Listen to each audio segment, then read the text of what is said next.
So yun, for this video mga minsan, hiralan pala natin yung bubot trap ni Idol Andres tsaka ni Idol Colas.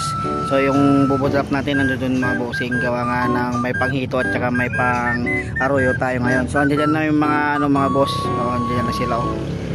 So sana hanggang mamaya makapaldo tayo, gawa nga ng may nilagay tayong pamain dyan, yung kanin mga bossing na natira natin nung mga nakaraang araw.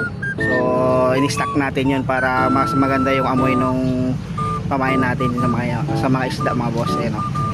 Yun mga bossing, umaga na. So kunin natin yung bubot trap natin doon na nilagay natin mga boss. Ayun, oh, ang daming mga isdang arroyo na ano oh, yun oh. Sana yung iba nakapasok dyan sa may bubot trap natin. Ayun oh. Okay. Uy, meron din pumasok dito sa screen nila Idol Andres. Ano, meron din oh. Yun oh, paldo ang arroyo.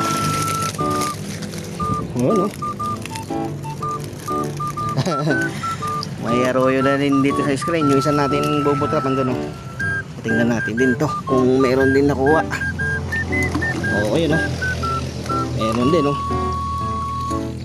Sana meron din pumasok na malalaki. Yun oh. Yun oh. Uy, may hito na naman na isa mga boss. Ayan oh. May hito at saka may mga ilang din na ano, arroyo. Paldo pa rin kahit paano mga bossing, kasi ito ang dami. Ayun mga bossing, nakuha ko na lahat yung huli nung bubot trap natin.